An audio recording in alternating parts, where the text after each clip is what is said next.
I'd like to just greet all of you in the name of our Savior, the Lord Jesus Christ. We are a Christian organization.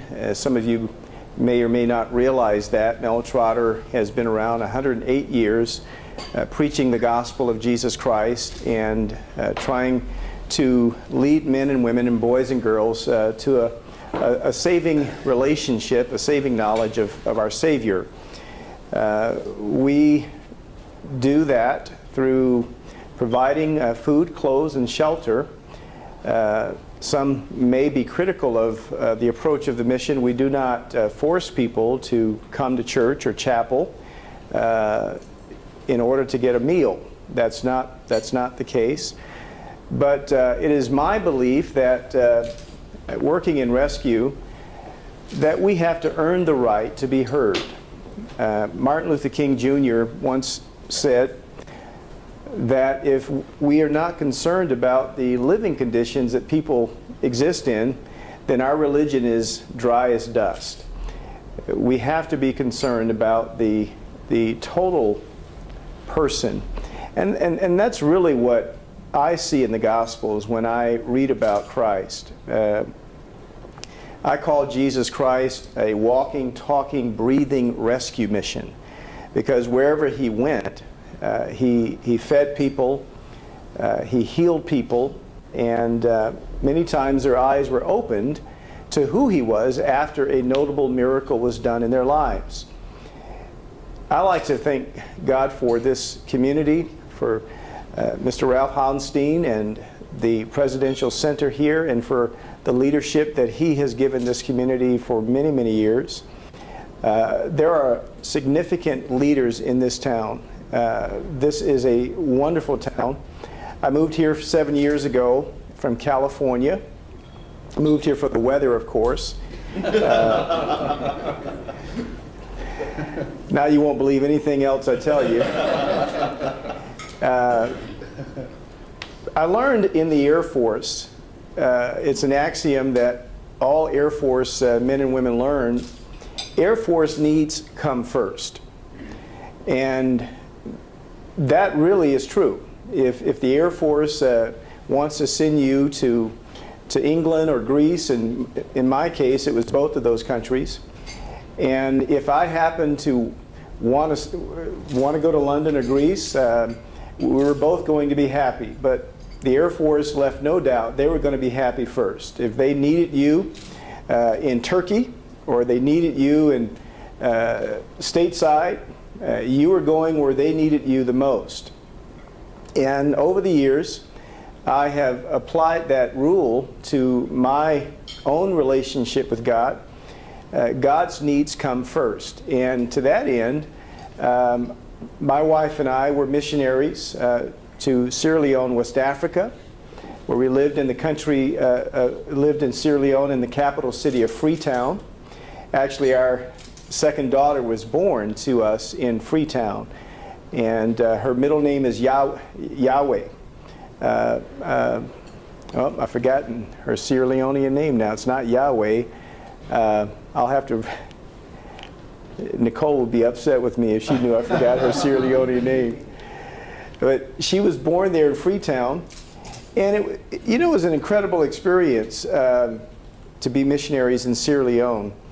When my wife was giving birth, actually all three of our children were born by cesarean. And they're in a Sierra Leonean hospital. They performed, the best doctor in the country, by the way, performed a cesarean on my wife. And they gave her just enough painkiller to get her through the surgery. And when she awakened in the recovery room, all the medication was out of her system, and she was in agony. And I recall going in, to be the good husband and check on my wife, and I wondered why, what was going on. And they told me they'd only given her enough pain medicine to get her through the surgery. And I says, well, but she's in pain now. And so they said, weak American women need pain medicine. I says, well, I agree with you. My wife is a weak American woman, and I want you to give her some pain medication. But we followed the command of God to go to Africa, to come back and work in the prison system of California, where for 5 years I worked in the penitentiaries, places like Folsom, San Quentin, Soledad, the California Medical Facility in Vacaville. And I worked with an organization that reached out to the forgotten inmates. And it was my mission to go into the prison, even go down into the isolation units, down into what they call the hole, and put on the flak jacket and go down and interview men in isolation who had applied to our program to receive a sponsor or mentor. And then it was my job to go back into the community to recruit men like yourselves. We match men with men and women with women. And so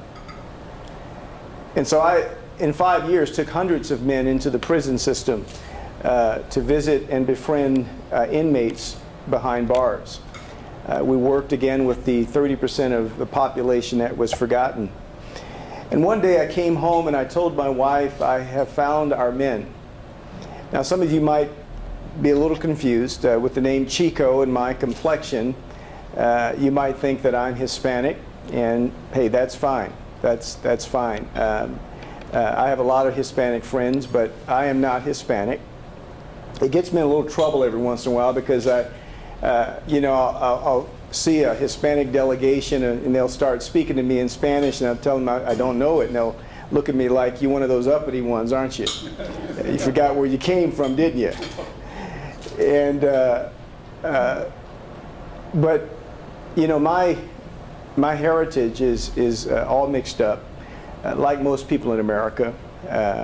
If we could really truly trace our lineage, my biological father was white, and I never knew the guy, never met him. My mother was black and also Native American. So I joke about it, I can sneak up on you real good. I love soul food, and I never did learn how to dance. So, and my stepfather named me Chico because I suppose he didn't like Tom, Dick, and Harry, and Muhammad and Abdul wasn't popular yet. So it's like that record, that song that Johnny Cash sang, A Boy Named Sue. It really made him tough. And I grew up, as it was mentioned on the tail end of segregation in the South. I grew up in the black community. I was a part of that delegation that was bussed out to the white schools, and I saw them come out to the black neighborhood in Orlando. I grew up in Orlando, Florida, and it was tough. It was tough. When I was growing up as a kid, my mother, for a period of time, raised us on welfare. You picture 8 kids, a single mom, raising a family on welfare, and then going to visit my stepdad in the Rayford Penitentiary. I was meant to be a statistic. By the way that I grew up and the experiences that I had in life, I was really meant to be a statistic. Somebody who was in the morgue, or somebody who was intended to go to prison. My baby brother just got out of prison, and I realized God did a divine intervention in my life. I was headed for trouble. I actually joined the Air Force to get away from the streets, to get away from drugs and alcohol and promiscuity. I thought the Air Force would clean me up. Lo and behold, I joined the military, and everything I was running from was already waiting on me when I got there. And Ian knows that it gets ramped up in the military, and that's where God met me. He met me there in Biloxi, Mississippi, when I was running from Him and actually had denied Him. And God used a young, pardon my speech here, but God used this young white boy in my life, a hick from Columbus, Mississippi. And, you know, for the first time in my life, I saw someone my age who looked like he had it all together. He had a strong faith, and he was just aw shucks kind of guy. Always had this grin on his face, you know, from the country, Columbus, Mississippi. I thought the guy was weird, you know. He was a total square. And yet I secretly admired this square. You see, I was the party animal. I was a party animal. And I had a reputation to live up to. And I was doing my best to live up to it. But I'd look over there and see Bud. And he was squeaky clean. And I became envious for some reason. I thought, you know, this guy's got something I don't have. And, you know, I was doing all kinds of things to have fun, and Bud was just doing it naturally, getting up in the morning, and so God used this guy in my life to help me come to faith. And I remember asking Bud if I could go home with him on the weekend, you know, to visit his church. His mom would send us cookies and blankets, and Bud dropped his head in shame. He says, Chico, I can't take you home to Columbus with me because the deacons in my church won't let colored people into the church. And I could see Bud's shame. He was deeply embarrassed by that. Years later, I'm talking and telling people about this white guy named Bud Turnage and how God used him in my life.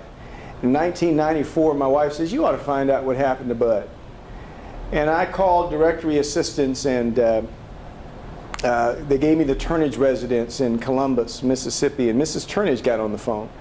And I said, Mrs. Turnage, you won't remember me, but you used to send blankets and cookies when I was stationed with your son, Bud. And I said, God used Bud in my life. And she had this rich southern accent. She says, I know who you are. I know who you are. Bud used to come home every weekend talking about you. You were the most exciting thing that happened to Bud.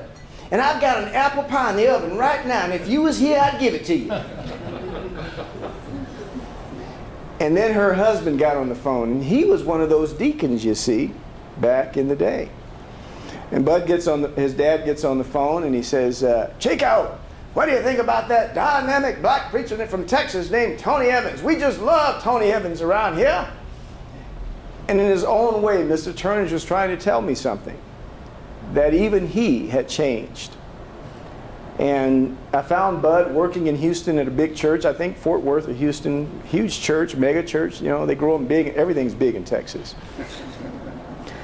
And I told Bud everything that happened in my life, and I said, Bud, I just want you to know, when we stand before our Maker and give an account, I want you to know you're going to get a percentage of everyone that I've had a hand in leading to the Lord.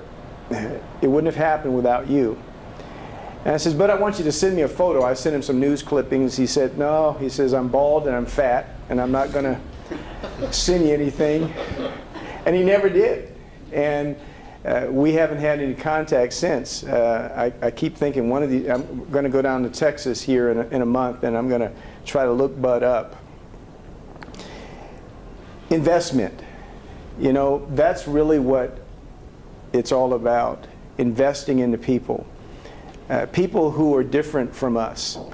I went into a chaplain's office in the Air Force, and I asked the chaplain to give me his opinion about interracial dating once.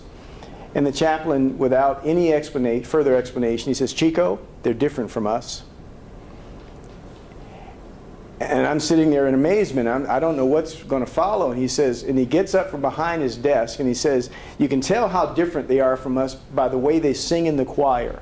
They clap their hands and they go from side to side, and then he sat down rather confident, you know, smug and feeling good about himself, and he basically has set me straight, and that was his opinion about interracial dating. And I says, Chaplain, well, as an African American, I just wanted to ask you your opinion of dating. And see, there was a black choir, black gospel choir that sang in the chapel once a month, and his only contact with blacks was seeing them sing in the choir and how they would clap their hands and go from side to side, from side to side. And somewhere that chaplain is probably telling the story about how he had a young African-American male in his office one day and how he made a fool of himself. And hopefully that experience somehow changed the trajectory of his life. Moving forward, my burden for reaching men with the gospel has brought me to Grand Rapids, Michigan. Specifically, if I want to be honest about it, the African American male.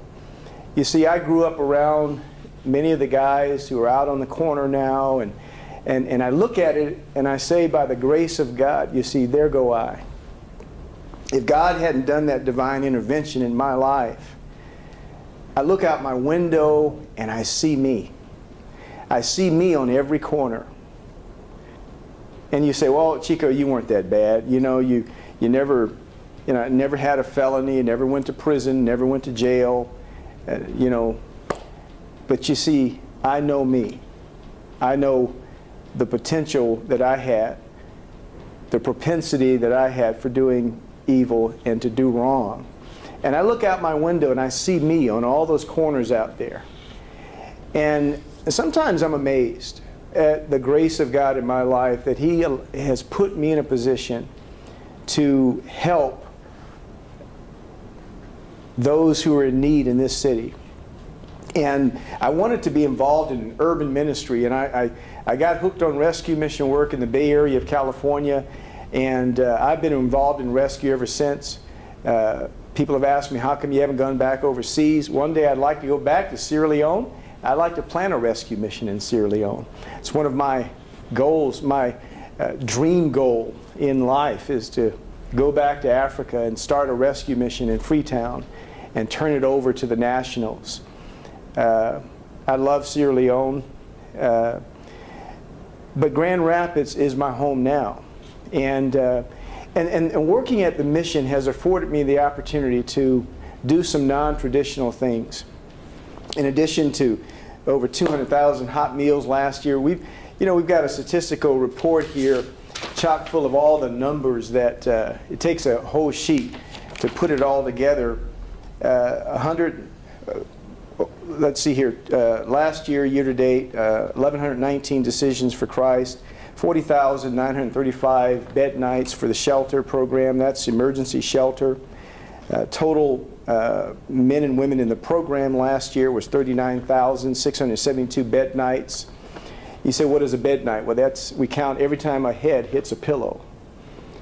And last year, over almost 40,000 bed nights were recorded for men and women in our recovery program.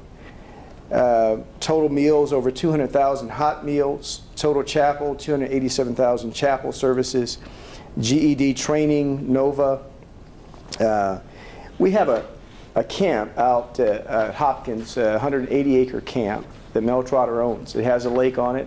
We take inner city kids out there. We're taking 500 this year. Anybody want to be a counselor and go out to camp this year? Let me know if you know somebody who's interested.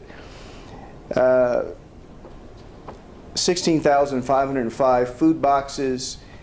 Food bags were distributed last year. We own the old 555 Dutler Ford car lot on 28th Street. We own that now, and we sell used cars. If you've got a jalopy you want to get rid of, we'll take it off your hand. Even if it doesn't drive, we'll take it off your hands. We have a public inebriant program where the police and the ambulance, the hospitals can bring the drunks. Now you say, well, what's the big deal about that? I mean, you're a rescue mission. Isn't that where the drunks and bums go? Technically, by law, the police and the hospitals cannot bring the public inebriants to a shelter unless you have qualified medical staff in place. And so in collaboration with St. Mary's and Spectrum, we have licensed nurses who are there 24 hours. And we're set up for the public inebriants to come and be serviced. And that takes us back to our founder, Mel Trotter, in 1900 started Mel Trotter Ministries, and he was a drunk. He had a conversion experience in the Chicago Pacific Guard mission and came up here and started Mel Trotter. Went on to start 60 other rescue missions from here to San Francisco. And God took a drunk. He took a derelict. He took a public inebriant to plant a seed that has sown into my life 108 years ago. And some of you in this room, I know you're contemplating public service. You want to be in the nonprofit sector. You want to make your life count for something good. And I would just say to you what a preacher told me once a long time ago: let the Lord use you. Let God get His return on the investment that He has put into you through your education, through your upbringing. If you came from a stable home, thank God for a stable home. Pass it on to your children. But the call that He has on your life to serve in whatever capacity, do it with all your might. You said you work for the city of Wyoming. You're assistant to the city manager there. Wonderful job to be a public servant. Some of my best friends, Senator Bill Hardeman, Congressman Vern Ehlers, Judge Benjamin Logan, love those men dearly. They've invested into my life as well. In closing, I'd like to invite you to come down and visit the mission, have a meal with us every Tuesday. We have a President's Lunch. You get to see for yourself what it's all about. It'll do a lot more for you than my talk, just to come down and pay us a visit and see for yourself. Do you have any questions for me at this time? First, thank you.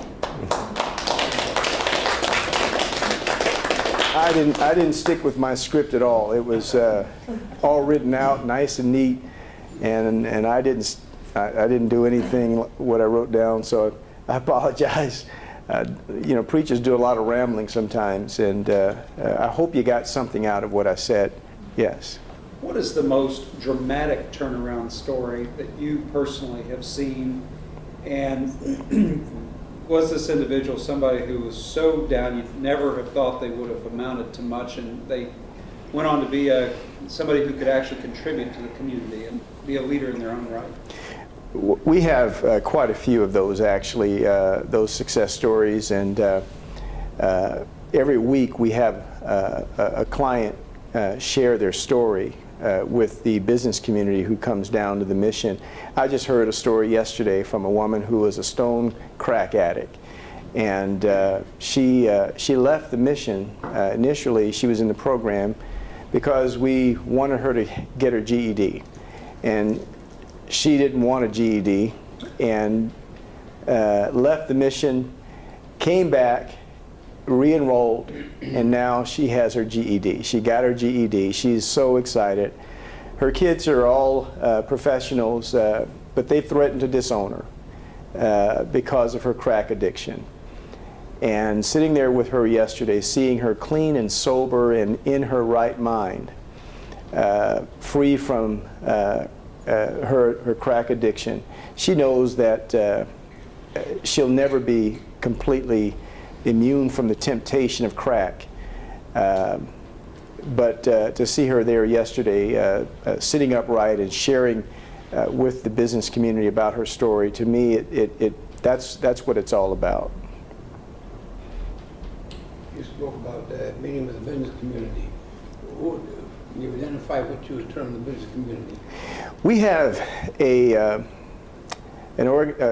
fellowship. We call it Jonathan David. Now, I don't know how many Bible scholars we have in here, but in the Old Testament, there's a story about a man named David who was a king, and he had a buddy named Jonathan who was the prince of the city at that time.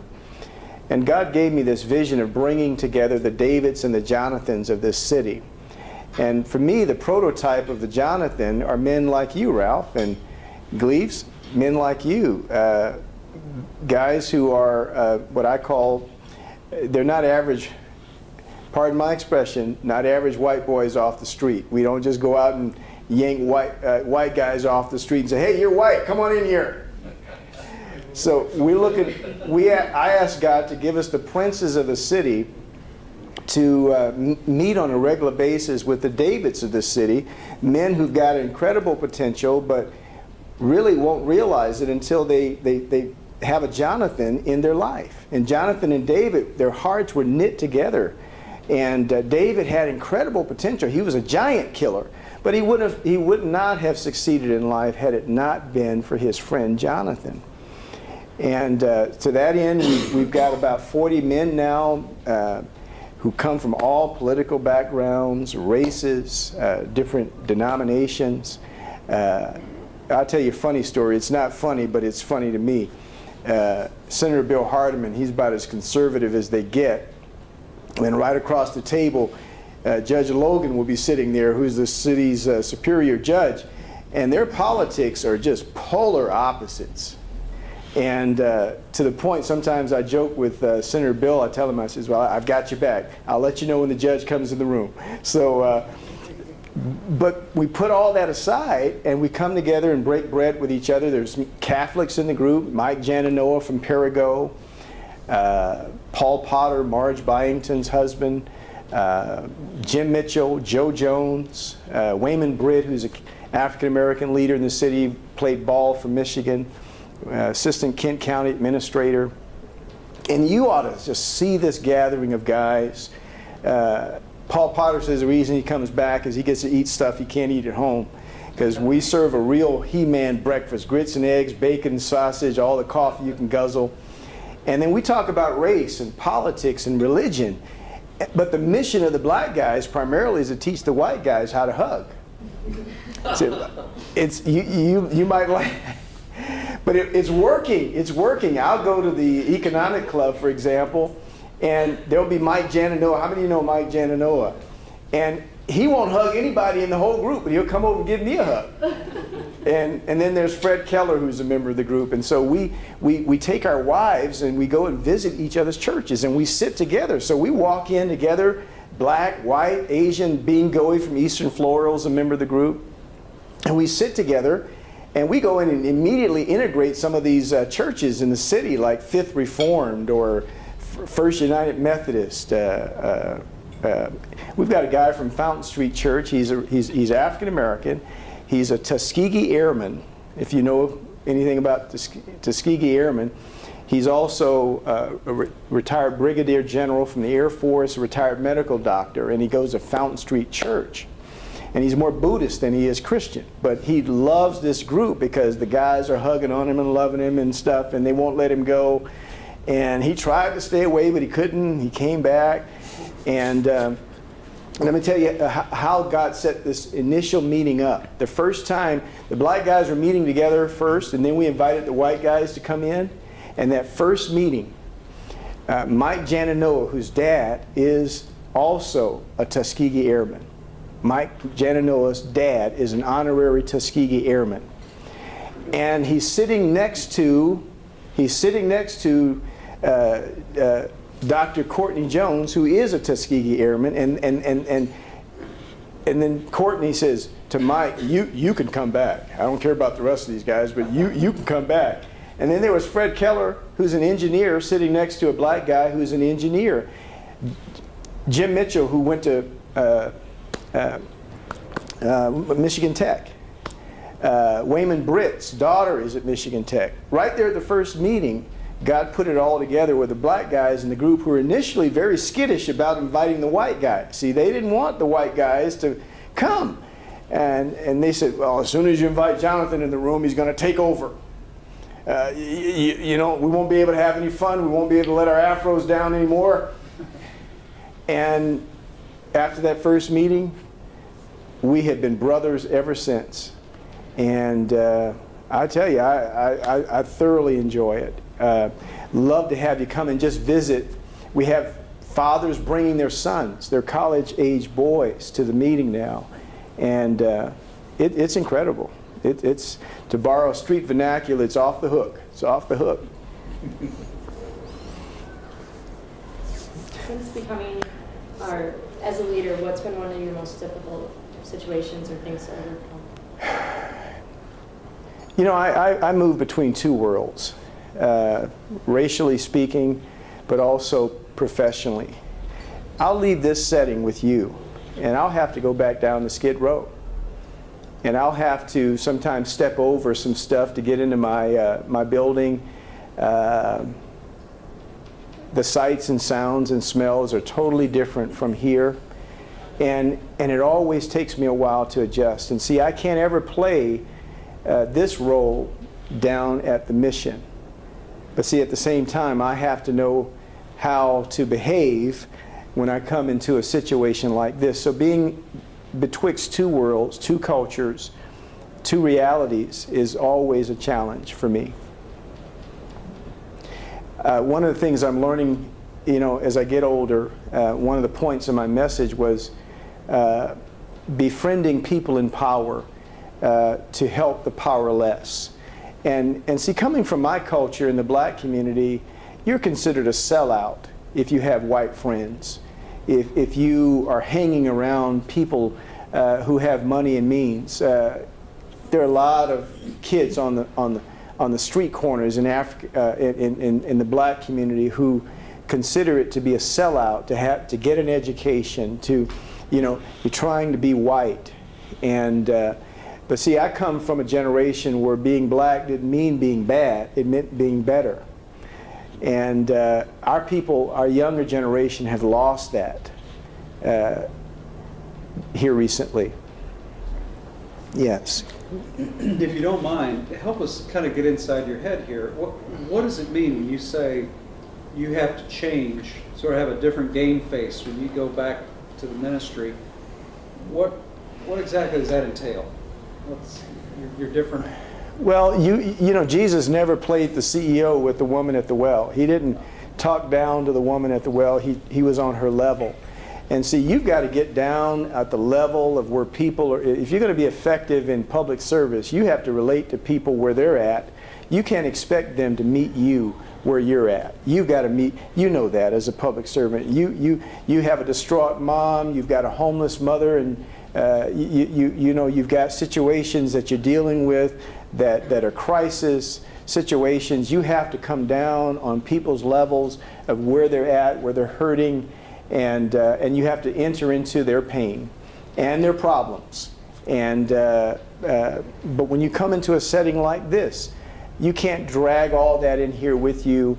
And not everybody wants to hear that. Not everybody, you know, sometimes I joke about it. The reason I don't get invited out to a lot of places that people consider poverty to be a contagious disease. And if they're around the director of the rescue mission, they might get infected. You know, and this can happen in the black church as well, because, you know, today there's a lot of emphasis on prosperity teaching in a lot of our urban churches, and people a lot of times don't have time for the poor anymore. They don't have time for the homeless and the poor, and that's what I see. A lot of churches in the suburbs that have huge numbers and followings, and yet they're not involved at all in the city. And they need to be. They need to be involved in the city. They need to come. The city is a mission field, and we can send missionaries to China and Timbuktu, but we need to send missionaries to the city. As a minister who also understands what is going on in the world, do you think that the problem that makes people to come to be rescued by Mel Trotter, is it a spiritual problem? Is it a political problem? Is it an economic problem? How should we address it? From which angle? Well, I think all phases of our society have to address the problem of poverty, and government has to do its part. The schools have to do their part. The churches have to do their part. No one organization or group or entity can do it all.